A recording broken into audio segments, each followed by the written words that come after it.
안녕하십니까. 터놓고 말합시다의 아나운서 함윤호입니다. 제21대 4.15 총선이 이제 2달 앞으로 다가왔습니다. 본선 대진표를 앞두고 더불어민주당은 각 지역구 후보 공천과 경선의 총력전을 벌이고 있죠.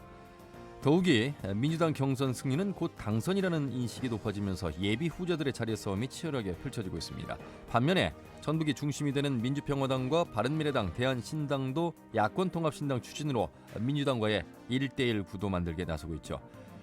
자, 그렇습니다만 일부의 패권 다툼으로 불협화음도 두드러지고 있는 현실입니다.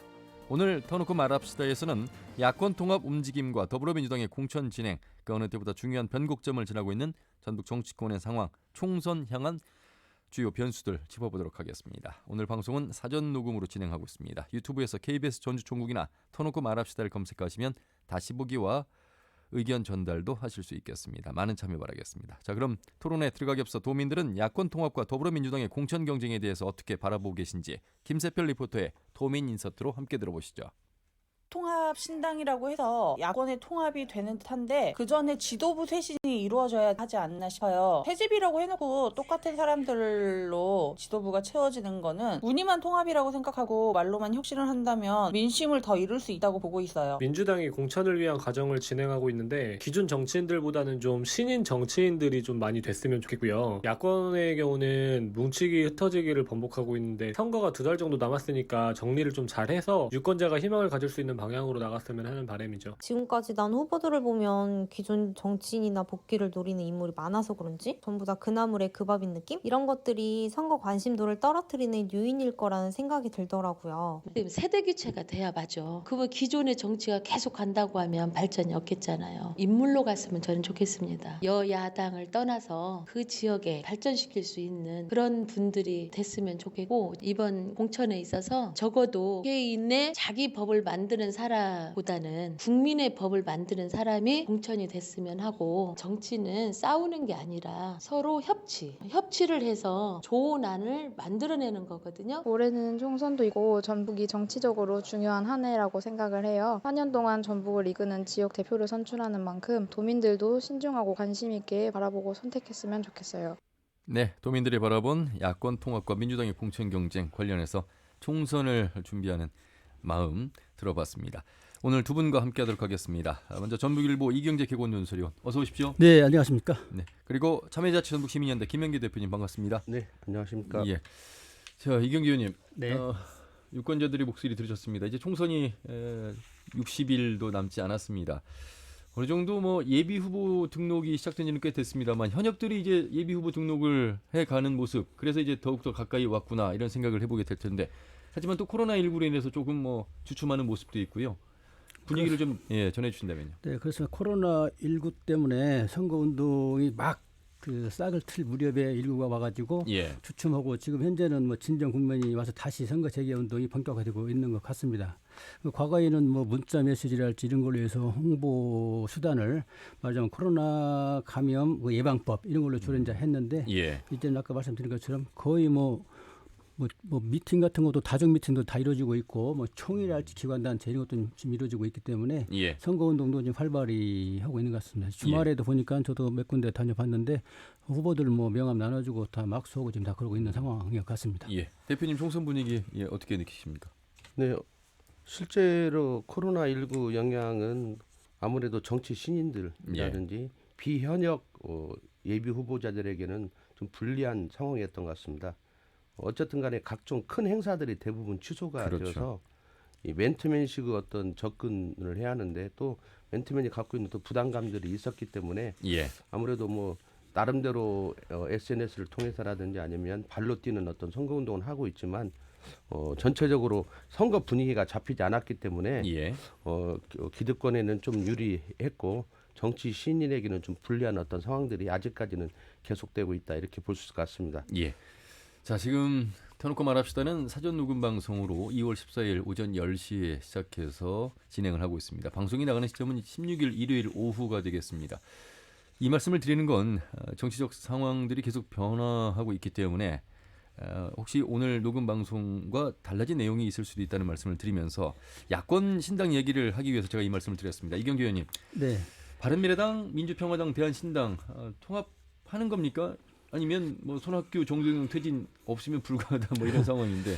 아직 현재로서는 뭐 ING라고 봐야 되겠는데요. 예. 일단은 그 크게 그 호남 통합론이라고 하는 그런 주제를 가지고 바른미래당, 민주평화당, 대한신당이 어떤 틀까지 갖추는 것까지 합의를 지금 한 상태에서 예. 손학규 바른미래당 대표가 그걸 물꼬를 좀 트지 않습니까? 그렇죠. 그래서 지도부 다 내려놓고 새로운 그 통합 기구를 통해서 이제 해야 된다. 그리고 북구 구조금 나오는 그 시점과 맞춰서 그렇게 원칙 합의했는데 손학규 대표가 느닷없이 날 못 내려놓겠다. 네. 청년 미래 통합을 다 마무리한 뒤에 내려놓겠다. 그렇죠. 그래서 그 깨진 상태인데 또 최근에는 2월 말까지 그런 그 기구 완성을 해놓고 내려놓겠다 이런 지금 메시지를 전달을 했는데 예. 그것도 이제 못 믿으니까 그것도 역시 뭐 명문화 해두지 않냐 이런 얘기까지 나오고 있고 예. 어찌 됐든 손학규 대표가 큰 어떤 틀에서 내려놓고 사실은 그 지도부들이 다 내려놓고 비상대책위를 구성해서 비상대책위 안에 공천관리위원회 구성해서 이렇게 가는 게 사실은 맞는 방법이거든요. 예. 모든 그 3당이 또 그 합의할 수 있는 그런 내용이고. 근데 그런 것들이 초장부터 틀어지니까 3당이 지금 노드맵이 뭐 자체가 틀어져 있는 상태고 저는 일단 개인적으로는 워낙 지금 절실하고 시급하기 때문에 3당이 통합을 할 걸로 보고 있고 다만 그런 돌파구를 마련하는데 지금 진통을 겪고 있는 게 아닌가. 그래서 2월 말까지는 되지 않을까 저는 이렇게 전망을 해봅니다. 예. 이 질문 한번 드려보면 어떨까 싶습니다. 사실 20대 총선에서 국민의당 돌풍 아니었습니까? 호남에서. 그렇죠. 네. 국민의당 4년이 지난 시점에서 이 통합의 힘이 어느 정도일까? 예. 그 4년 전에 국민의당을 안철수 대표가 이끌면서 대박을 터뜨렸죠. 예. 뭐 호남에서 28석을 다 거머쥐었고 전라북도에서 7석을 했으니까 대박을 터뜨리거나 마찬가지인데 4년이 지난 이 시점에서는 어떤 그런 뭐 새정치랄지 어떤 비전이랄지 이런 것들이 다 퇴색이 되고 또 얼마 전에 이제 창당을 했다고 그러지만은 국민당이라고 하는 명칭도 중앙선관위가 불허를 했고 뭐 안철수 신당도 다 불허를 했고 현재는 많이 그 퇴색된 어떤 상황에서 과연 그 몸집을 제대로 추스릴 수 있을지 이런 의문차 들 정도로 존재감이 지금 희박해져 있다는 거 봐야 되겠죠. 예. 김현기 대표님 생각도 좀 들어보겠습니다. 통합신당 관련해서요. 통합이 가능할지, 통합이 된다면 그 의미는 어느 정도의 힘이 실릴지 유권자들은 또 어떻게 바라보고 있을까요? 워낙 또 당사자들이 불안하니까 어떤 형태로든지 불안전하지만 통합은 이루어질 거라고 보는데요. 또 한편으로는 각각의 현역 의원들이 과연 통합 어떤 정당으로 나가는 게 낫은지 아니면 김관영 의원처럼 무소속으로 나가는 게 낫은지 이런 것들에 대한 또 전략적 판단이 필요하기 때문에 실제적으로 3월달에 가봐야 그 통합의 어떤 상에 따라서 유불리를 검토하고 각각의 의원들이 자기 자신에게 유리한 방향으로 가기 때문에 저는 통합은 어쨌든 각 선거구에서 1대1 구도를 만드는 데는 도움이 될 것이다. 그런데 또 스스로 또 그 통합 정당을 버릴 수 있는 상황도 얼마든지 예측이 가능한 거 아닌가 이렇게 보고 있습니다. 그리고 현재 이루어지고 있는 야권 통합은 어쨌든 그 손학규 대표가 지금까지 보여준 어떤 정치적 모습을 보면 절대 그 당 대표를 내려놓을 일은 1%도 안 된다고 본다면 결국 그리고 또 시간 벌기를 하거든요. 위기 순간이 오니까 통합을 이야기했다가 또 거부를 했잖아 이번에는요. 자기 당 대표를 내려놓는 건 있을 수 없다고 했듯이 또다시 지금 2월 말까지는 통합을 어떻게 해보겠다고 하지만 또 그것조차도 시간 벌기일 수 있다. 저는 이렇게 보기 때문에 손학규 대표는 없다고 생각하고 통합을 추진하는 게 맞는 게 아닌가. 그래야만 그나마 어떤 통합을 이룰 수 있고 그러려면 현재 있는 비례대표들을 제명시키고 원총회를 열어서 그 뒤에 본인들은 탈당함으로써 손학규 정당을 그냥 1인 정당으로 만들고 나머지가 뭉치는 게 현실적이지 않나 이렇게 생각하고 있습니다. 이게 통합이 된다 하더라도 문제가 뭐냐면은 통합 명분이랄지 가치랄지 뭐 이런 측면에서 국민적 호응을 바로 그 대목입니다. 어디가 주는데 무엇을 위한 통합이지에 대한 메시지가 지금 없는 상태고 또 그걸 메시지를 마련한다 하더라도 4년 전에 다 써먹었던 것들이기 때문에 감동을 주기는커녕 오히려 식상한 게 아닌가. 그래서 결국은 퇴행적 지역주의에 기반한 조그마한 또 하나의 정당 뭐 이런 정도까지 가치가 하락이 돼 있는데 이런 걸 돌파할 수 있는 큰 그림 제3지대로서 어떤 큰 그림을 그려내지 않으면은 존재감이 그렇게 뚫리지 않을 수 있다. 우리나라 정당은요 이합 집산을 하는데 그 이합 집산의 항상 중심에는 대선 후보가 있었습니다. 그렇습니다. 대통령제이기 때문에 그래서 지난 4년 전에는 안철수라고 하는 사람이 대선에서 그 당시에는 유리한 국면에 있었고 호남에서는 안철수 대표를 통해서 대선에서 성과를 낼 수 있다고는 희망이 있었기 때문에 국민의당에 몰표를 준 거거든요.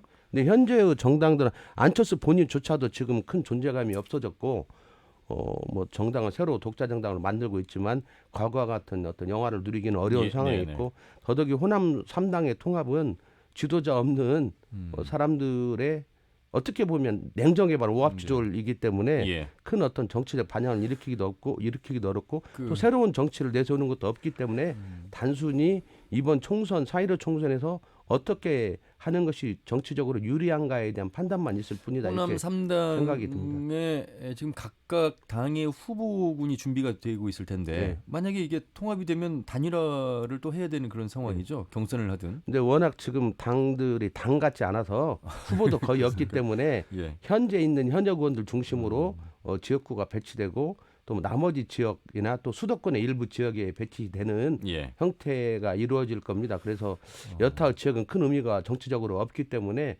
그런 의미에 있어서는 1대1 구도가 형성되는 데는 도움이 된다 이렇게 보고 그건 말 그대로 현실적인 어떤 셈법에 있어서 내용 그 정도가 의미가 있으나 그것조차도 그 당이 어떤 유력한 어떤 모습을 보이지 예를 들면 3%도 안 넘는다든지 뭐 아주 낮은 한 자릿수 지지율을 갖게 된다면 무소속으로 또 뛰쳐나가는 후보들이 많을 걸로 예상이 됩니다. 안철수 전 대표가 이끌었던 국민의당 이제는 그 중심에 안철수 전 대표는 없습니다. 그리고 다른 신규 중도 정당 창당을 지금 뭐 준비하고 있고 뭐 옷 색깔부터 지금 뭐 민중당하고 이야기들이 많습니다만 그 파급력이 이제 전북에서 어느 정도 영향을 미칠 것인가 이것이 또 호남 통합 3당이 합당이 됐을 때 그 경쟁 구도 뭐 여러 가지 구도를 좀 한번 살펴봐야 될 텐데요. 네, 일단은 국민당 일단 이 뭐 당명도 좀 불허처분을 받았지만은 국민당을 일단 내세웠기 때문에 당에서 국민당이 창당이 돼서 뭐 가더라도 파괴력 측면에서 과거 4년 전에 같은 것은 뭐 기대할 수가 없지 않겠는가 그런 측면이 하나 있고 또 과거에는 새정치라고는 어떤 그런 비전을 가지고 전국을 이제 뒤흔들면서 38석이라고 하는 큰 의석을 얻었는데 지금은 또 가치였던 측면에서 또 새롭게 부상할 만한 지금 가치가 보이지 않나요. 지금 안철수 대표가 얘기한 거는 신당 비전이라고 해서 실용적 중도 이걸 이제 내걸고 또 공유정당, 혁신정당, 작은 정당 이런 정당의 가치들을 우리가 실천을 해서 일하는 국회 뭐 정치개혁, 정당개혁 이런 인프라를 만들겠다 이제 이런 것들이 내세운 것들인데 이런 것들이 또 뭐 당연한 것이긴 하지만 4년 전에 새정치 아이콘처럼 국민적 어떤 흡입력이 떨어져 있고 또 조직의 어떤 동력도 지금 제대로 가동되지 않고 있고 그래서 과연 얼마만큼 파괴력이 있을지 정당을 만들면은 총선을 통해서 파괴력을 보여주면서 새로운 인물, 역량 있는 인물 또는 정치 신 발굴하면서 정치 일선에 내세우면서 자기 정치 철학을 펼치는 것인데 그런 측면에서는 상당히 미흡한 그런 국면이라고 봐야 되겠습니다. 그 안철수 대표는 이미 호남에서는 지지를 잃었고요. 본인이 표방하는 대로 이제 중도 실용 쪽에서 지지를 얻을 것인데 첫 일성으로 공정사회를 주장했거든요. 그래서 법학전문대학원, 의학전문대학원을 폐지하고 사법시험을 부활하겠다. 그래서 조국 사태로 야기됐던 어떤 서민들이 갖고 있는 어떤 상실감 이런 것들을 하고 있기 때문에 어떤 의미로 우리 호남에서는 버렸지만 안철수 대표는 그 시키면 제가 볼 때는 그 자신이 지휘하는 어떤 그룹의 대표로서 정계를 복귀하는 게 이번 총선의 목적이 아닌가 이렇게 보고 있고 또 어쨌든 간에 아직까지는 과거와 같은 어떤 힘은 없더라도 대선 후보로서의 자기 역할이 있기 때문에 어느 정도 지지율을 얻어서 쉽게 말하면 제도권에 입성하는 데는 큰 어려움이 없기 때문에 지금 독자 정당을 추진한다고 보거든요. 그런 의미로 보면 이미 패족이 되었다가 다시 새롭게 정치적으로 부활하는 계기로 안철수 대표는 이번 총선을 임하고 있는 거 아닌가 이렇게 보고 있는데 우리 전라북도에서는 안철수 대표 가장 가까운 사람이 김관영 의원인데 김관영도 무소속으로 하고 있고 알고 있는 거죠. 안철수 대표가 우리 전북에서는 아무런 힘을 발휘하지 못할 것이라는 걸 너무도 잘 알고 있기 때문에 그런 정치적 행보를 보이고 있다 이렇게 생각이 듭니다. 근데 이제 호남 위적인 그런 지역에서 안철수 정당을 바라보면은 또 하나 어떤 가치는 분명히 있는 것 같아요. 우리는 예. 이제 호남에 살고 있기 때문에 호남 정서에 기대고 있고 호남 정서를 확인하고 있는 그런 과정인데 전국적으로 넓혀 보면 특히 이제 수도권 지역 같은 경우에는 민주당이 좀 그렇지 않나. 그런다 해서 한국당을 가기는 또 싫고 이런 예, 그 층이 예. 상당히 많단 말이죠. 아, 정서적으로 이런 느낌을 갖고 있는 층이 특히 이제 20대, 30대들이 많이 있고 또 수도권 지역이 많이 있기 때문에 예. 이런 그 안철수 대표가 추구하는 어떤 가치 이런 것들이 그런 쪽에 공약을 해야 좀 뿌리를 내리지 않을까 그렇군요. 그나마 예. 예, 그런 쪽에 막 포커스를 둘 것 알겠습니다. 같아요. 예. 바른미래당, 민주평화당 그리고 대한신당의 통합 창당 이야기로 지역의 상황 살펴봤고요. 자, 그렇다면 이번에는 야권인 보수 진영 살펴보겠습니다. 자유한국당, 새로운보수당 합당하고 미래통합당으로 16일 이 방송이 나가는 시점에 출범식을 가질 계획이라고 나와 있는데, 자, 김영기 대표님, 우리 저기는 이제 정운천 의원이 4년 전에 보수로서 의원에 이제 당선이 됐습니다. 4년이 지난 시점에서는 좀 더 변수들이 생겨나고 있는데 우선 새로운 보수당으로 지금 합류를 해서 보수 진영에서 뛰고 있는데 어떤 영향을 좀 미칠 수 있겠습니까? 네, 정운천 의원이 4년 전에 당선될 수 있었던 건 이 30년 동안 독점 구조를 형성했던 어떤 민주당에 대한 어떤 비판 의식이 강했고요. 예. 또 당시 우리 전라북도가 거의 모든 면에 있어서 한마디로 패싱되고 있었고 뭐 전국적으로 가장 낙후된 지역이었는데 집권당 의원이 한 명 정도는 그래도 있으면 어떠냐고 그렇죠. 하는 의식 예. 이런 것들이 맞물려 가지고 정운천 의원이 쉽게 말하면 이미 선거 전부터도 그런 의미로 그래도 아무리 당이 다른 자유한국당 그 당시 새누리당이었죠. 새누리당에는 한 명 정도는 있어도 되는 거 아니냐는 의식들이 상당히 분포했고 예, 또 예. 당시에는 정운천 의원이 좀 그런 면에 있어서는 장관까지 했고 어쨌든 간에 맞습니다. 좀 예, 네. 신선하게 다가와서 당선이 됐다고 이렇게 뭐 삼자 구도가 있었기 때문에 황금 분날도 있었지만 그걸 예. 떠나서 그런 정서가 있었다면 4년이 지난 지금은 이제 그런 정서는 없어져 버렸거든요. 그래서 예. 정우천 의원 본인도 현재 정당으로 출마해서는 당선이 어렵다는 걸 이미 오래전부터 뭐 사석에서도 많이 노출했고 또 그런 불안감들이 자체 여론조사도 해보고 무소속으로도 해보고 예. 이런 과정이 있었기 때문에 현재와 같은 분위기로 간다면 정우천 의원이 지역구에서 출마하기는 어려운 거 아닌가. 그럼 미래 한국통합당의 비례대표로 예. 근데 이제 또 비례조차도 과연 정우천 의원에게 그 몫이 올 수 있을지. 그렇겠죠. 왜냐하면 지금 뭐 비례 한국당도 만들었잖아요. 그렇게 하고 그렇기 때문에 비례 몫도 쉽게 말하면 연동형 비례적 몫은 그쪽에 있는 거고 예. 그다음에 실제 비례 몫은 자유한국당도 민주당과 마찬가지로 의석수가 확 줄어버렸거든요. 그래서 그 소수의 비례대표 몫을 예, 호남 예. 몫으로 차지할 수 있다면 그렇게 나갈 거라고 보고 그게 아니면 예. 또 어쩔 수 없이 지역구에 출마하는 상황이 또 올 수 있다 이렇게 보면 정기 은퇴할 리는 없거든요. 이경재 의원님, 예. 보수 진영 과연 우리 전북에서 자리를 유지할 것인가, 또 더 늘려나갈 것인가? 보수 진영이 이번 선거처럼 그 뭐 존재감이랄까 질이 멸렬을 하다 볼까 선거에 후보를 내야 되는데 지금 후보가 없잖아요. 그렇습니다. 내들 지금 못 오고 있거든요. 예비 후보가 없어요. 예, 예. 이런 선거가 전례가 없을 정도로 지금 척박한 토양을 다시 한번 확인하고 있는데 제가 봐도 앞으로 이제 선거 일정이 계속 뛰겠지만은 마땅한 후보가 나오지 않을 것 같아요. 혹시 예. 보수 진영에서 이제 나온다고 한다면은 예, 무소속 정도 갖고 나오던가 그런 가능성이 뭐 있다면 있고 그렇지 않은 어떤 자유한국당이랄지 미래통합당이랄지 이 정당을 갖고 나가는 후보는 없을 것 같아가지고 예. 선거 자체가 뭐 전반적으로 너무나 뭐랄까 경쟁 구도도 안 돼 있고 또 관객의 입장에서 유권자 입장에서 흥미진진한 어떤 그런 것도 떨어져 있고 그래서 예, 이번 예. 선거가 참 어떻게 축 가라앉은 선거가 되고 있지 않나 싶어요. 예. 저도 좀 덧붙인다면은요. 워낙 지금 우리 한국 사회가 뭐 아니면 도사에 진영별로 분열이 되어 있고 우리 호남은 한 진영을 완전히 적극적으로 지지하고 있는 지역에 있다 보니까 예. 타 진영, 그 보수 진영이 우리 호남에 특히 우리 전북에서 설 자리는 없다고 봅니다. 또 두 번째는 이 보수 진영이 우리 전북에서 설 자리가 있었던 건 그 이전에도 어려운 조건은 다 똑같았는데 떨어지고 나면 반대급부가 있었거든요. 어디 공기업 사장이라든지 뭐 감사라든지 이런 거라도 고생했으니까 험지에서 그런 거라도 좋은데 지금은 야당이거든요. 전혀 그런 것도 없고 그러니까 예. 완전히 본인 스스로의 능력으로 심판받아야 하고 끝나고 나도 그 선거 결과를 본인이 온전하게 얻어야 하고 반대급부도 당해서 없는 조건에 있기 때문에 거의 후보들이 그런데 아마 결국은 의무방어식으로 몇 명이 나와가지고 그 큰 의미 없는 득표 얻고 끝날 확률이 높겠다. 그리고 뭐 비례대표나 좀 홍보하고 가는 형태가 될 확률이 정은천 의원을 제외하고는 그런 확률이 높은 게 현재 상황입니다. 알겠습니다. 그래서 이제 그런 점에서 정은천 의원이 비례로 가는 어떤 방안 아마 고민하고 있을 테고 현재로서는 공식적으로 밝힌 적은 없거든요.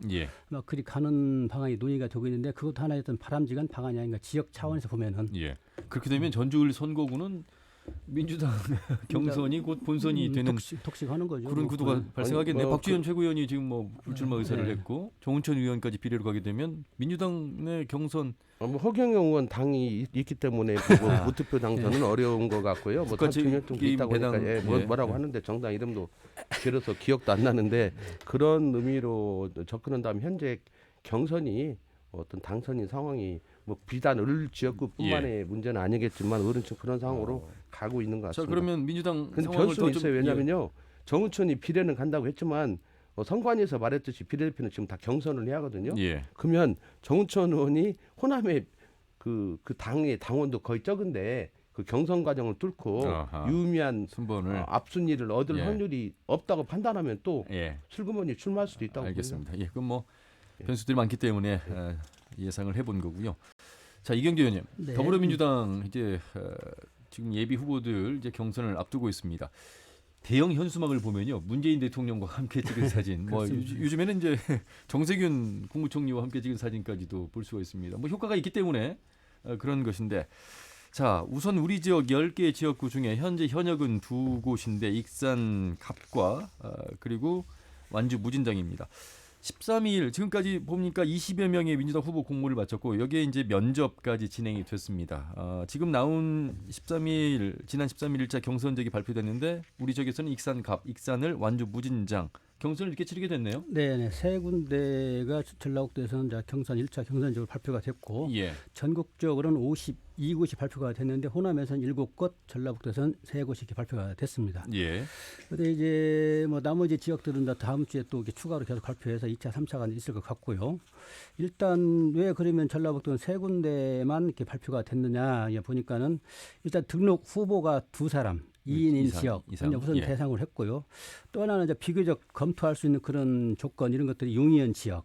그러면서 또 경쟁이 치열해가지고 시간을 오래 끌다 보면은 부작용이 나타날 어떤 그런 폐해 때문에 경쟁에 치열한 곳을 우선 빠른 시간 내에 정리를 좀 해야 되겠다 해서 이런 조건을 충족시킨 지역이 전라북도는 3군데다 해서 3군데를 지금 발표를 한 겁니다. 그 경선 과정을 이제 뭐 살펴봐야 되겠습니다만. 그렇게 생각보다 많이 예비 후보가 지금 뭐 몰려서 경쟁률이 높은 그런 상황은 아니에요. 그런 건 아닙니다. 그리고 이 뭐 다 드러나 있기 때문에 후보들이 그리고 민주당은 정서적으로 지금 우월적 그런 지위를 갖고 있기 때문에 이미 후보들이 오래 전부터 선거운동을 사실 해왔거든요. 그래서 다 드러나 있는 상태고 그래서 과열되면 과열릴수록 뭐 고발이랄지 뭐 후유증들이 있기 때문에 빨리 정리할 필요가 있다 이런 것을 반영해가지고 세 군데를 그러면 김영기 대표님 익산 갑, 익산을, 완주 무진장을 제외한 7곳이 남아 있는데. 이곳은 어떻게 되는 겁니까? 그러면 단수나 뭐 전력공천 민주당 지도부 중앙당이 좀 약간 갈치자 걸음을 걷고 있거든요. 왜냐하면 호남에서 막상 후보를 받고 나서 보니까 과거의 인물들의 도돌이표거든요. 그대로죠. 그래서 대체 호남이 뭘 잘했냐, 왜 안 바뀌냐고 하는 문제제기가 지금 중앙당에서 상당히 강하게 되고 있고. 또 인재 영입을 해놨는데 전략부천으로 보낼 데가 없어요. 그런 문제가 그러다 보니까 이번 얼마 전에 중앙당에서 덕진구에도 그 인재 영입한 후보를 놓고 여론조사를 돌렸고 이런 또 그다음에 군산도 시기를 연장해 갖고 뭐 새로운 사람을 받는다고 하는데 누가 등록할 사람도 없겠지만 이렇게 닥쳐가지고 어쨌든 그런 형식적인 것들을 취하면서 고민에 빠져 있거든요. 그래서 이대로 가면은 전략적도 하나도 없고 그럼 과거의 사람들로 다 도배가 되기 때문에 그런 문제에 대해서 지금 현재 중앙당은 딜레마에 빠지면서 1차적으로 그런 데 있어서 현역 의원은 무조건 이번에는 경선이다 하는 두고도 하고 또 익산 한 군데 일단 이제 경선으로 했는데 이후의 과정 속에서는 지속적으로 그런 경선 과정들을 이제 확대해 가겠죠. 그래서 어차피 지금 전국적으로 24일에서 28일 사이 모든 경선 지역의 경선을 끝내겠다고 하는 입장에 있기 때문에 우리 전라북도도 그 일정 안에서 나머지 지역 경선을 해야 할 지역들은 경선을 하고 단수 공천이나 전략 공천을 해야 할 지역들은 예. 그런 하는 방향으로 지금 입장이 이게 정리되어 있고 내부에서는 지금 상당히 많은 그 최고위원에 대해서 진통이 있는 걸로 알고 있습니다. 가장 예. 큰 건 그 지난 선거에서 떨어진 게 현역 의원 20%는 감점을 주는데 예. 그러면 공천받고 떨어진 사람들 왜 감점을 안 주냐고 문제가 있거든요. 어. 그러면 현역 의원이 뭔 죄가 있느냐? 공천받고 떨어진 사람은 더 큰 죄가 있는데 예. 이런 문제들부터 시작해서 그런 것들이 아직 중앙당에서 이야기되고 있지 않고 또 여성 전략공천 30%는 그러면 이거 뭐 민주당은 맨날 그 거짓말하는 정당이 되는 거거든요. 여성들 표 얻을 때는 그런 주장을 했다가 선거 때 되면 슬그머니 또 뒤로 빠져고 그 청년도 지금 없어요. 현재 이 민주당 경선 구조가 청년이 선거를 1년 전부터 준비해 갖고 당원 모집을 하고 이렇게 하고 할 수 있는 구조가 아직 예. 보면 뭐 그런 과정에서 본다고 하면 문제가 있고 그래서 전체적으로 보면 민주당조차도 여러 가지 이야기를 하고 있지만 예. 결국 전국적으로도 제가 쭉 보니까 새로운 인물이 없습니다. 그리고 뭐 인재 영입이라고 하고 영입한 사람도 사고는 안 치면 다행이잖아요. 예. 인재 영입했다가 사고 쳐갖고 또 그런 후퇴하고 이런 것들이 있는데 전반적으로 보면 그 집권당인 민주당조차도 새로운 인물이 없고 전국적으로도 그 밥에 그러니까. 그나물이고 전북은 말할 것도 없는 이런 형국이 있기 때문에 아마 중앙당의 그 경선적을 앞으로 확대해서 발표하는데 여기에 중앙당의 고민이 예. 깊을 걸로 예상이 됩니다. 권리당원 50%와 이제 여론조사 50%를 통해서 경선을 치르는 더불어민주당인데 그와 덧붙여 한 말씀 더 드리면은 사실은 민주당은 집권 여당이고 우월적 그런 상황에서 선거를 치르는데 이런 정당일수록 개혁이랄지 쇄신이랄지 이런 걸 그렇죠. 리드해 나가야 하는 기능을 발휘를 해줘야 된단 말이죠. 근데 그런 기능을 전혀 발휘하지 못하고 예컨대 뭐 청년 우대한다고 했지만은 청년이 지금 없어요. 없고 여성 우대한다고 했지만 여성 우대한 어떤 그런 뭐 전략 공천 하지 못하고 있고 예. 또 뭐 하위 20% 현역들 탈락시키겠다 해놓고 심사까지 해놓고 발표도 안 하고 있고 그래서 과연 이게가 무슨 뭐 정당 집권 여당이 과연 개혁 의지가 있냐 없냐 이런 문제가 나오고 있고 특히 후보들 연령 평균 연령을 보니까는 뭐 56세까지 나오고 있지 않습니까? 예. 그래서 이게 무슨 쇄신이고 계획이냐 이런 비판을 받고 있는 것이죠. 네, 그 현역 의원 하위 20% 감점을 준다고 하는데요. 만약에 현역 의원이 60% 얻으면 감점 받아봤자 아무 의미가 없거든요. 예를 들면 40% 얻으면 감점 뭐 8점 받는 거거든요. 그러니까 실제적으로 자기 득표의 20% 감점이기 때문에 큰 의미가 없고 정치적 수사거든요. 예. 그 비현역이나 신인하고 경쟁할 때 현역 의원이 그 정도 이상 충분히 차이를 내면서 할 수 있기 때문에 그렇죠. 실제적으로는 큰 의미 없는 이야기고 더더욱이 공개를 하지 않는다는 건 더더욱이 의미가 혼란만 조성하고 누구는 들어갔냐 안 들어갔냐 그러니까 혼란만 조성하는 그 말씀이 거죠. 이제 신이든 여성이든 가산이 20%가 주어진다 하더라도 자기 득표의 20%이기 때문에 예, 현역과 대결을 했을 때 큰 의미가 없을 수 있다 이런 말씀이십니다. 그 한 가지 더 여쭤보겠습니다. 일단 민주당 경선을 바라보는 후보들 각 타당의 후보들이 이제 경선에 참여해서 역선택을 할 수 있는 가능성이 열려 있습니다. 지난 전주 을 지역에서 뭐 그러한 변수들이 좀 작용됐던 것으로 좀 나오기도 합니다만 역선택이 영향을 좀 미칠 수 있다고 보십니까, 이경재 의원님? 예, 과거 선거에서 그 상대방이 역선택을 해가지고 재미를 본 그런 케이스 좀 있어요. 그래서 역선택을 우려하고 있고 그걸 예방하기 위해서 여러 가지 장치들을 하고 있는데 이번 선거는 어떤 엇비슷한 구도랄지 팽팽한 경쟁 구도라고 한다면 역선택의 효과가 좀 많이 있을 터인데 이번 선거는 너무나 이제 뭐 그런 격차가 많이 벌어져 있고 그래서 역선택을 할 수는 있기는 하지만 그 격차는 미미할 것이다. 그렇게 보는 것이 저는. 저도 전적으로 동의하는데요. 역선택을 조직할 만큼 조직력이 있는 후보라면 스스로 당선이 될 거라고 보고 과거에도 보면 꼭 떨어진 사람들이 핑계를 그렇게 저는 된다고 보고 역선택이 그나마 조금이라도 영향을 미칠 수 있는 지역은 농촌 지역. 이라고 저는 보거든요. 그런 건데 지금의 어떤 안심모로 시스템에서는 자기가 어떤 지지하는 정당의 후보에 반해가지고 그 사람을 위해서 전략적으로 판단해서 그걸 조직할 정도의 어떤 상황은 아닌 것 같습니다. 예, 알겠습니다. 자, 토론 그만합시다. 오늘 참여자 전북 심리연대 김영규 공동대표, 전북일보 이경재 기권연설을 함께하고 있습니다. 유튜브를 통해서도 시청이 가능합니다. 자, 그러면 이번에는 전라북도 선거관리위원회 강선미 공보팀장을 연결해서 선관위의 준비 상황 살펴보도록 하겠습니다. 팀장님 수고 많으십니다. 네, 안녕하세요. 예, 이제 2달 앞으로 다가왔는데요. 네네. 예. 먼저 도민들께 주요 어떤 선거 일정이랄지 활동 내용을 좀 소개부터 해주시죠. 네, 지금은 뭐 예비 후보자 등록 기간이기 때문에요. 예.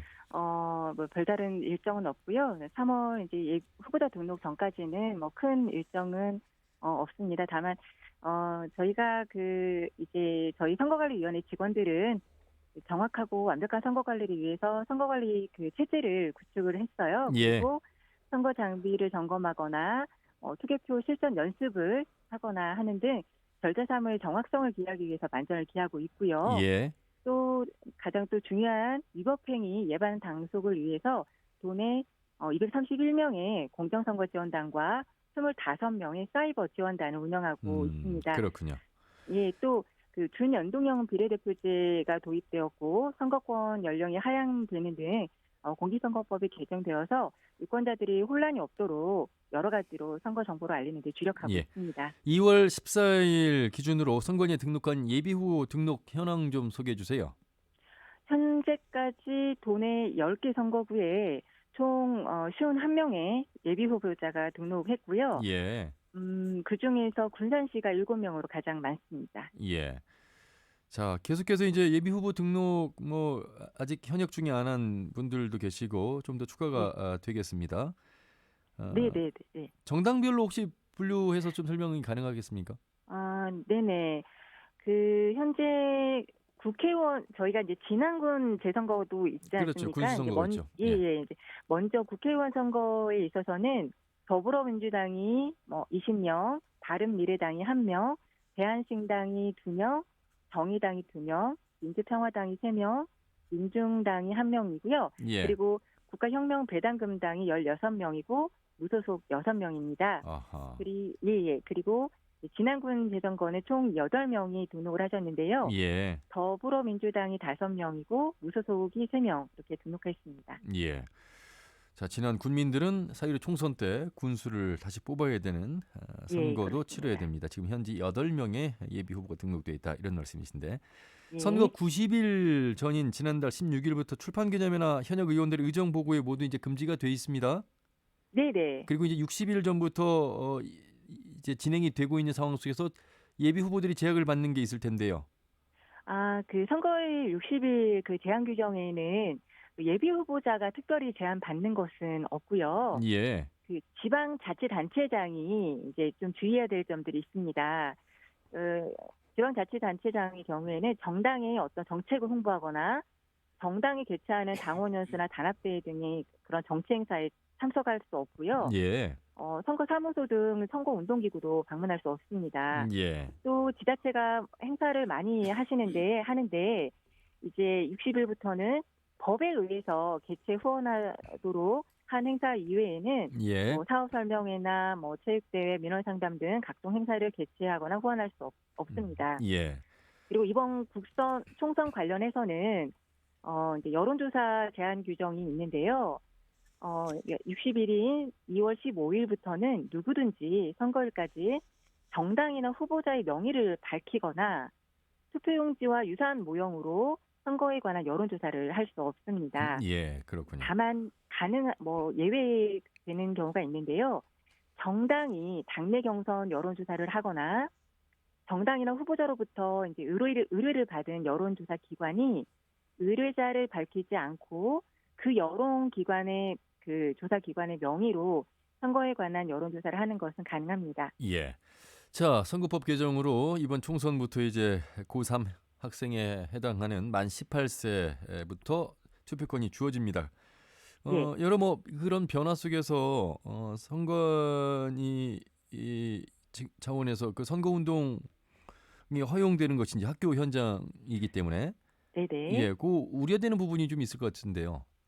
네, 아무래도 이제 학생들이 선거 운동을 할 수 있느냐 없느냐 또 이제 선거 운동을 할 수 없는 이제 교원들이 이제 포함된다 보니까 그렇죠.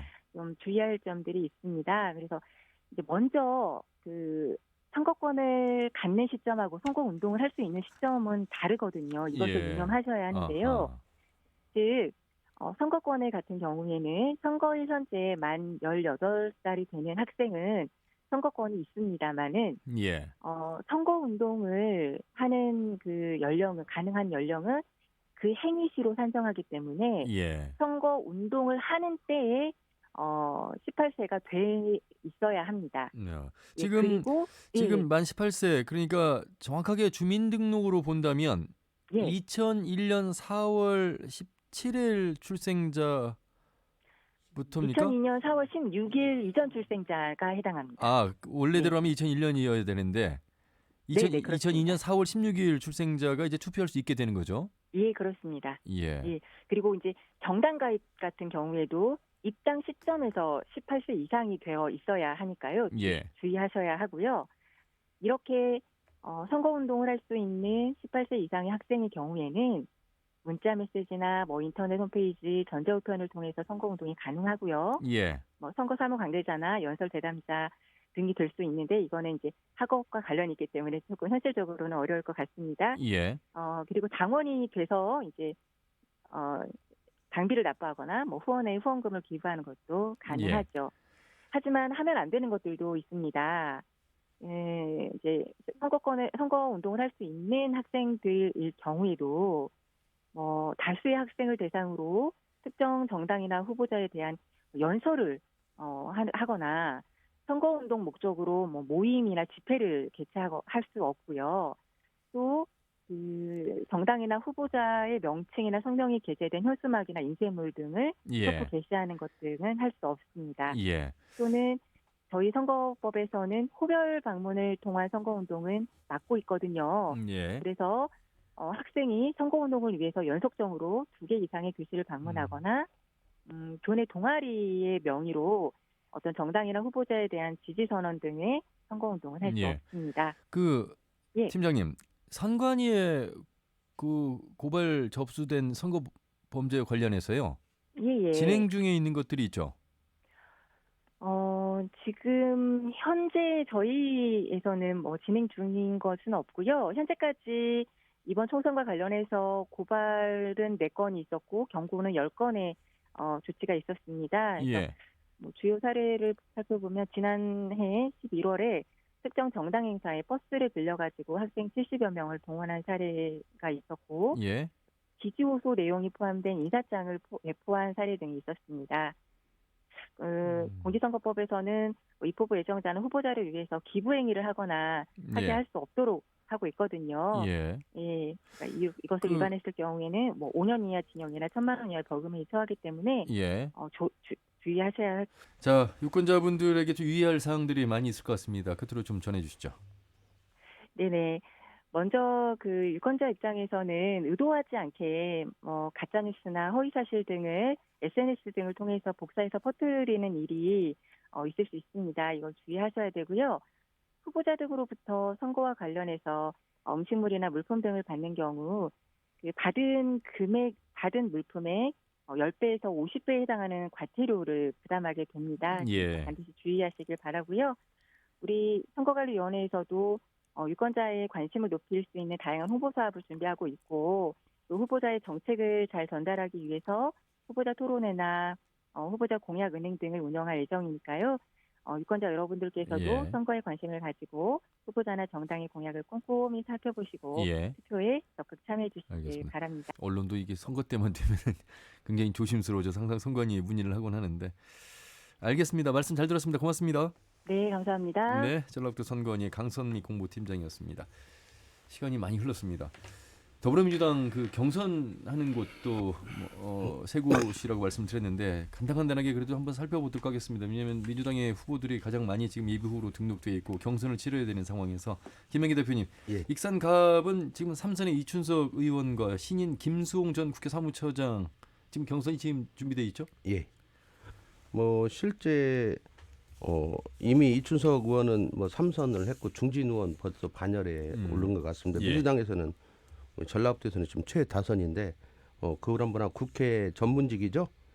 사무차장 출신의 이제 김수홍 의원이 붙게 됐습니다. 그래서 김송 의원 같은 경우는 또 고위직이기 때문에 이 신인이긴 하지만 20%를 다 받는 것 같지는 않고요. 예. 10% 이야기되고 있는 것 같습니다. 이건 하도 민주당이 오락가락 하니까 최근에서 이제 결정을 하고 이래서 그랬는데 전체적으로 보면 최근에 뭐 여론조사를 하도 안 해서 어떤 인터넷 매체에서만 여론조사를 했는데 그걸 보면 전반적인 흐름을 보면 우리 전라북도 도민 유권자들이 정치 신인에게 좀 더 높은 점수를 주고 있는 건 분명한 것 같습니다. 그래서 저는 개인적으로 정치 신인은 유권자들에게 한 10% 정도를 먹고 들어가고 예. 기존 정치는 한 10% 정도 깎이는 게 현재 우리 전라북도 도민들의 어떤 흐름이 아닌가 이렇게 보고 앞으로 더 이제 선거에 다가갈수록 또 각종 여론조사가 나오고 예. 그런 흐름을 파악하면 정확하게 보겠지만 순전히 제 개인적인 판단은 그러니까요. 그런 예. 흐름들이 현재로서는- 형성되고 있어서 상당히 이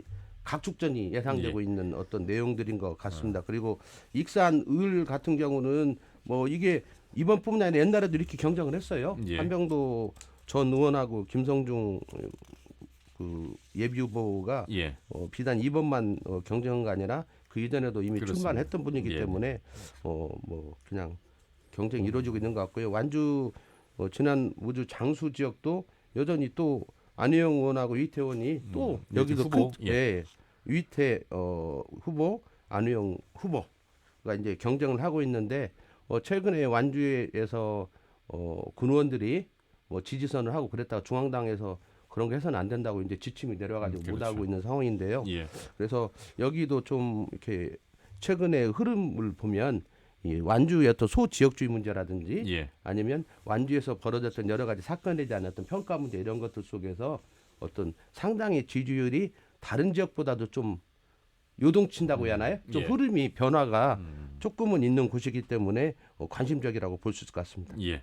다른 지역은 이경규 의원님과 한번 살펴보죠. 전주 갑을병이 있습니다. 갑부터 살펴보죠. 지금 보니까 김윤덕 후보, 김금옥 예비 후보 이렇게 지금 두 명의 대결 구도죠? 그렇습니다. 예. 이 전주시 갑 선거구는 운동권 선후배들끼리 붙는 경쟁하는 그런 특징이 있고 또 당내 경선에서는 역시 또 운동권 선후배인 김윤덕, 김구목 두 예비 후보가 지금 맞붙어 있는 상태고 아주 치열하게 선거전을 벌이고 있는 것 같아요. 예. 저도 뭐 몇 군데에서 만나기도 하고 그랬는데 아주 그 뭐 선거 운동을 하고 그냥 뭐 치열하게 막 각축전을 벌이고 있는 그 모습이 피부로 느낄 정도로 이렇게 있는데 일단은 이쪽에 이제 관심은 김금옥 예비 후보가 여성으로서 정치 신인이란 말이죠. 그래서 25% 가산점이 이제 주어져 있는 상태고 또 하나의 변수는 여성 공천, 전략 공천이 과연 가능할지 아직도 그런 여지는 남아 있긴 한데 예. 그런 부분이 어떻게 정리가 될지가 가장 관심의 포인트가 될 것 같고요. 또 여기서 당내 경선을 한다고 한다면 민주평화당의 김광수 현 의원하고 또 붙어야 된단 말이죠. 그렇습니다. 그것도 뭐 만만치 않은 그 첩첩산중이 지금 있는 지역인데 예. 일단은 뭐 전주 정치 1번지답게 팽팽한 경쟁 구도 속에서 치러지는 것은 참 보기 좋게 좋은 모습을 보이고 있는 것 같고 예. 아직까지는 페어플레이를 좀 하고 있는 것 같습니다. 예. 을 살펴보겠습니다. 최영재 예비 후보, 이상직 예비 후보, 이덕춘 예비 후보 총 3명의 경합을 벌이고 있습니다. 3명이 꽤 많은 지금 뭐 경선을 이제 치러야 되는 곳이 됐는데 이경규 의원님. 예. 네, 여기는 또 리트매치 지역으로서 관심을 받고 있는 지역이죠. 최영재, 이상직 두 예비 후보가 지난 예. 4년 전 경선에서 그렇죠. 붙어가지고 또 최영재 후보가 이제 본선에 가서 결국은 정은천 의원한테 111표 차이로 낙선한 그런 지역인데 예, 맞습니다. 다시 이제 경선에서 맞붙은 건 케이스고 또 당내 경선에서는 이덕춘 변호사가 그 젊음을 무기로 지금 뭐 대수를 좀 하고 있는 구도인데 예. 일단은 뭐 이덕춘 변호사 같은 경우도 신인 가산점을 좀 받은 그런 케이스이기 때문에 역시 경선이 상당히 그 짱짱하게 진행이 될 걸로 보고 있고요. 특히 예. 최영재 이상직 진영에서는 뭐 사생 결단식으로 지금 나오고 있는 것 같아요. 그래서 그 흥미진진한 어떤 그런 분위기를 보이고 있고 뭐 선거 SNS 메시지를 보더라도 아주 흥미진진하게 진행되고 있는 지역이 아닌가. 뭐 경쟁이 치열할수록 유권자 입장이 좋은 거죠. 예. 네. 어쨌든 뭐 이 전주을 지역은 앞에서도 말씀드렸습니다만 정운천 후보가 비례로 나갈 경우에 민주당의 경선이 곧 본선인. 네, 아까 이제 말씀드렸지만 정운천 의원이 어떤 행보를 보일지 아직 결정을 뭐 공식으로 발표한 건 아니지만 일단 비례대표로 가느냐 이런 고민을 좀 하고 있는 것까지는 안테나에 지금 접혀 있는 상태고 예. 일단은 당내 상황을 좀 봐가면서 그 길도 갈래가 타지지 않을까 이렇게 보여집니다. 예. 전주 지역 같은 경우는요. 제가 그 2004년 열린우리당 때부터 이렇게 검색을 해보니까요. 재선한 의원이 없습니다. 전주가 그렇습니까? 예, 전주가 물론 정동영 의원도 널뛰기 한번 건너뛰고 되고 예. 뭐 무소속으로 되고 이렇게 했고 그런데 최수찬 의원도 뭐 예, 갑 지역도 자영당으로 그때까지 2004년 전까지는 예. 뭐 삼선했지만 그 이후로 보면 이 세 군데 지역구가 있지만 단 한 사람도 재선하지 못했거든요. 이게 그래서 우리 예. 전주 유권자들이 조용히 있는 것 같지만 또 냉정하게 심판을 하는 것 같습니다. 그래서 많은 사람들이 등장했다가 사면하고 이런 과정을 거쳤던 게 예. 어떤 전주 지역구다. 그래서 후보자들이 상당히 긴장하지 않으면 그런 흐름에서 또 한 자리를 차지할 수도 있다는 생각이 듭니다. 전주 병도 그러고 보니까 예. 그러네 2004년 이후로. 예. 그 김성준 한 번 되고 떨어졌고 예. 최수천은 한 번 했고요. 예. 그 전에 그 선거법으로 문제가 됐었던 우리 무주의 그렇죠. 의원이 있었죠. 예. 그리고 갑 이런 때도 보면 신건 의원, 이무영 의원 다 예. 한 번 하고 이광철 의원, 그다음에 장세환 의원 뭐 그렇네요. 쭉 그런 데는 그 모든 사람들이 2004년에 선거를 4번을 치렀거든요. 그렇네요. 또. 그러면 4명의 4군데에서 4명씩이면 4명에다 또 3명 3군데면 한 10몇 명이 지금 등장했다가 한 번 끝나고 그 말씀은 소멸했다는 이번에도 바뀔 수 있다. 그럴 수 있다는 거죠. 예, 지금 가능성을 그러니까 말씀하십니까? 언제든지 우리 전주가 이렇게 만만한 곳은 아니다. 그러면 결론적으로 도전을 후보 측에 상당히 희망적인 그런 희망적인 메시지를 주는 것 말씀하셨는데, 같습니다. 전주병은 말이죠. 다시 리턴 매치입니다. 김성주 후보와 이제 정동영 후보가 될 거기도 텐데. 뭐 아주 흥미진진한 지역이기도 하고 그 뭐 완전 리턴 매치 상징적인 그런 그렇죠. 지역이기도 하고 왜냐면은 또 스토리텔링이 가능한 지역이잖아요. 음. 정동영, 김성주 두 분은 고등학교 대학도, 동문이고 예. 또 대학도 서울대 뭐 국사학과 또 동문이고 예. 또 과거에 정동영 의원이 정치 일선에 나섰을 때 김성주 의원이 기획을 다 했던 그 그렇습니다. 참모 역할을 예, 했고 그리고 전번에는 뭐 또 붙어서 이제 그런 결과를 가져왔고 예. 근데 지난번 선거가 상당히 789표인가 그런 차이로 근수 마냥 그렇습니다. 박빙의 예. 결과가 나왔기 때문에 이제 김성주 의원 같은 경우는 국민연금공단 이사장으로서 활발히 활동한 그런 전력이랄지 또 금융 제3금융도시 이런 것들 무기로 이제 파고들고 있고 또 김성주 의원의 장점은 지방 의원들이 좀 많이 포진해 있다는 것이 장점인 것이 있고 예. 정동영 대표 같은 경우는 작년에 그 전에 좀 뜨거운 꼴을 봐가지고 말하자면 엄청나게 선거운동을 한 걸로 지금 정평이 나 있거든요 실제로. 예. 그래서 발로 뛰고 또 부인 민혜경 여사와 함께 뭐 한 20명 30명만 있어도 다 찾아다니는 어떤 그런 그 행보가 이번 선거에서 결과로 이어질지 이런 것들이 관심 있는 지역인데 예. 일단 흥미진진한 지역 중에 또 하나가 바로 전주 병 지역이기도 합니다. 좀 부원하면 그 시도위원을 많이 이렇게 거느리고 있는 게 큰 의미가 없다는 게 밝혀졌거든요. 여러 가지를 보면은 그래서 그 여론조사를 봐도 그렇고 그거에 대해서 유권자들이 식상해 있어가지고 최근에 도의장을 비롯한 사람들 완주에서 하고 이런 것들에 대해서 역풍이 불어버리니까 네. 중앙당에서 놀래가지고 금지를 시켰거든요. 막 다급하게. 그래서 그런 시도위원들이 자기 선거가 아니면 힘있게 할 수도 없고 자기 선거 자기를 지지하는 사람이 하더라도 이 국회의원 선거에서는 그렇죠. 또 다른 사람은 갈등이 예. 생기기 때문에 어떤 그런 측면이 있는 것 같습니다. 그리고 전체적으로 보면 저는 냉정하게 유권자들에 대한 어떤 존중 이런 의미로 보면 예. 그 을의 이상직 후보 그다음에 김성주 후보 같은 경우는 이 두 마리 토끼를 잡으려고 했다 저는 이렇게 봅니다. 그래서 이강래 뭐 남원 예 그렇습니다. 거기도 마찬가지죠. 그렇고요. 그러니까 예. 그 공직 사퇴를 공직은 아니지만 예. 공무원 조직은 아니지만 일찍 사퇴하고 유권자들한테 빠르게 와서 지지 호소를 하면서 이렇게 접근했어야 하는데 예. 너무 늦게 하다 보니까 지역구에서는 좀 뜬 상태다 아직까지는. 그래서 남은 시간에 진짜 발바닥에 땀나게 뜨지 않으면 예. 어려운 상황에 알겠습니다. 처할 수 있다 이런 생각을 해봅니다. 이경재 의원님, 군산 상황도 참 이 변수가 좀 많은 곳이에요. 김건영 의원이 일단 무소속으로 지금 출마후를 등록했기 때문에 일단 김관영 의원은 바른미래당을 탈당해서 무소속 출마를 선언한 상태고요. 예. 변수가 당내 경선인데 당내 경선에 나오려고 무진 애를 쓰고 실제 텃밭을 누볐던 김의겸 전 청와대 대변인이 불출마를 당에서 이제 선언했고. 만류하는 바람에 자기 의지를 꺾고 불출마 선언을 좀 했습니다.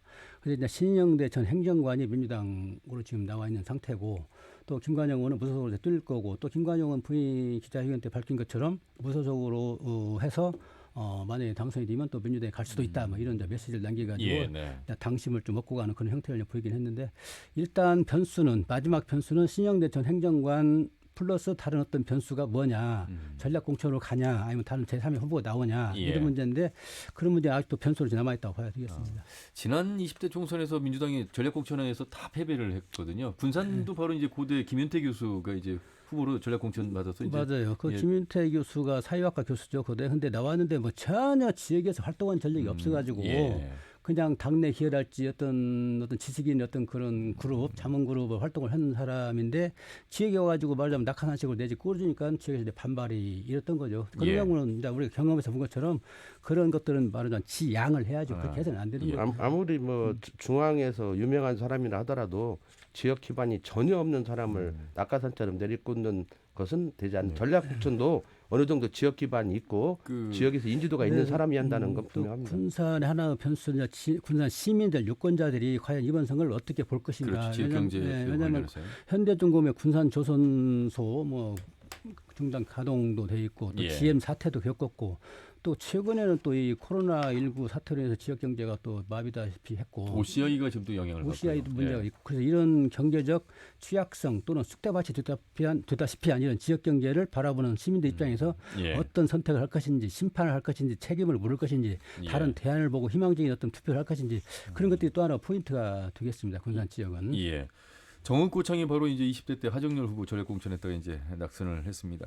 이것도 이제 유성엽 의원이 지금 3선을 이제 4선을 또 준비하고 있는 곳이어서 네, 일단 정읍 같은 경우는 과연 윤중병 후보를 단수 공천할 것인가 그렇죠. 후보가 2명이 있거든요. 예. 쭉 오랫동안 지역에서 준비했던 후보들이 지금도 계속 그 경선을 요구하고 있는 측면이 하나가 있고 그렇게 해서 된 후보와 이제 쉽게 표현하면 또 이제 본선에서 또 한번 제대로 유성엽 의원하고 이제 경쟁을 하게 되는데 물론 유성엽 의원이 지금 현재 그 지형 그런 것 같습니다. 3선까지 하다 보니까 약간의 피로감은 있다 정읍에서 예. 그런 거 있고 또 한편으로는 정읍은 자기 텃밭이니까 고창에 가서 선거운동을 많이 하는 모양입니다.